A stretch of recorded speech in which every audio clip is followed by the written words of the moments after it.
Hi, welcome to the first episode of Showbiz 101, the show where we discuss how to make a live event come to life. I'm your host, Luke Gonzalez, a live sound engineer, stagehand, and musician. Today's episode is going to explain my 5-step process on how to throw a DIY show. Stick around for the end for some more tips. For those of you that don't know what a DIY show is, DIY stands for do it yourself.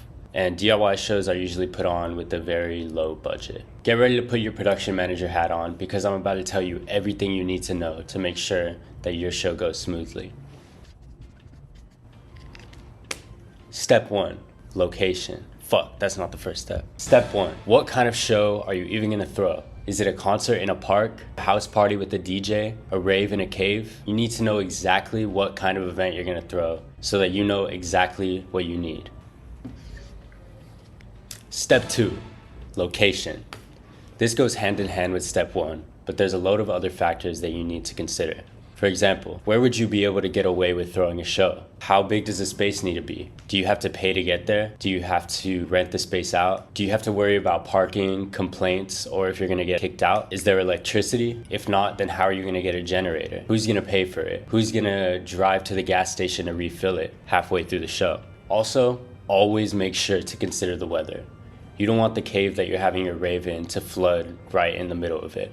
Keep in mind that it's especially important to divide the work between people. Even though DIY means do it yourself, you don't want to do everything yourself. Have a good team to work with. People that you trust, people that you know will be on time and get their shit done.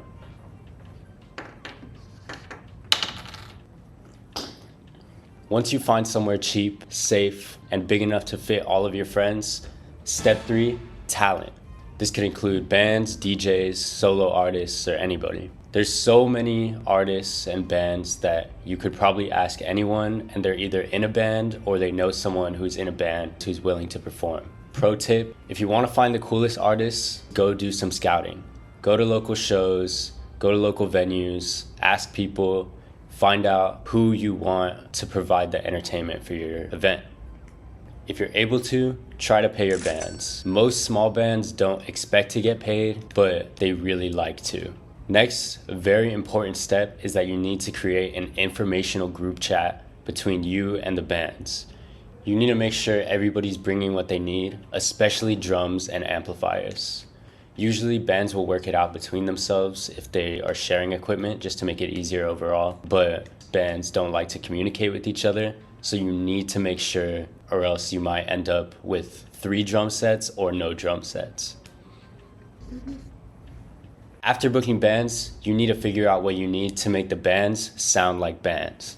Step 4, tech, including a PA system, a mixer, microphones, cables, stands, lighting, and an engineer to go with it. You need to figure out where you're gonna get the equipment from.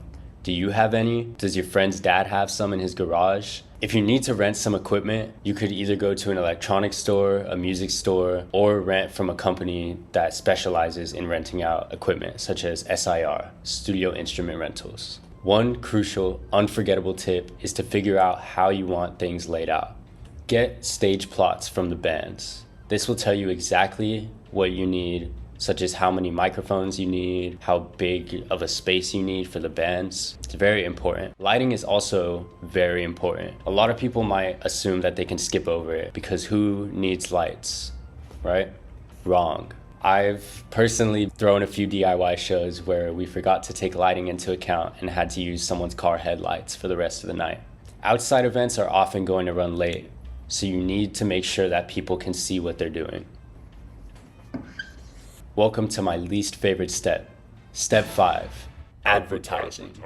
I just don't enjoy this at all. But anyways, figure out a good date to have the show and get someone you know that can design or draw to make a really cool flyer. The concept of a flyer is deceivingly unassuming. Flyers, in my opinion, are the most important part of any show. It's the first thing someone sees that introduces you to the event that you're planning. And if it looks like shit, they're gonna think that your event is shit. You need a really good flyer to draw people in to go, wow, that looks really cool. Some people forget to even make a flyer at all. Nobody's gonna come to your event if they don't see a flyer for it. Tips for a good flyer is that a good flyer always has these 5 elements: when, where, cost, order, and appeal. Make sure to include all of these elements before posting it. I've seen way too many flyers that have a date but no location on it, or vice versa. There's been flyers that have multiple bands on them, but it provides no information on when they're playing, what order they're playing, and it sucks. Once you have a cool flyer, make sure to post it every possible place you can.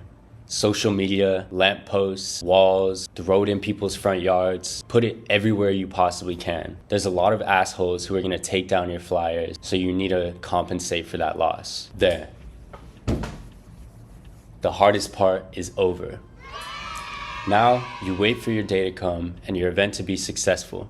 Before we get to success, you need to make sure that you arrive at your venue way earlier than before it starts. Everything that can go wrong will go wrong, so you need to compensate for that. You need time to make sure that you set up, make sure that all of the bands are there on time, and make sure that nobody else is using the space that you want to use. It's important to not be discouraged, even if you think your event is a flop. Even if one person enjoys the event that you put on, they're gonna tell everybody that they know about how cool your event was. And the next one will be better. If you feel like you put a genuine effort into what you wanted your event to be, and it came out how you wanted, then you should be proud of yourself. Here's a few bonus tips as to why people might not want to come to your event. Number 1, they don't want to pay. Some, but not all events sell tickets. If you're throwing a show that's small and that it's your first show, you probably shouldn't charge because people don't know what they're going to be paying for. Not to mention, people love a free show. If they see that your free show was successful, then for the next show, if you're charging to get in, they're more likely to pay. Number 2, the date or location sucks. Don't have a party or a show on a day that you know everybody else is going to be busy. Good tip, keep things on the weekends. Simple as that. Don't have it at a weird time or weird location. Make sure that the venue is accessible. For example, don't have a show that's too far if all of your friends are college students and nobody has a car. Number 3, your flyer is ugly. Since the flyer is often what people see first, if it doesn't catch someone's attention, then they're not going to want to come to whatever thing you're throwing. Get someone to make a flyer for you that you know is going to look sick. If you want them to tweak something on the flyer, don't be afraid to ask. It's your event. You should also pay the person who's making your flyer. If you don't have enough money to pay them, everybody loves food.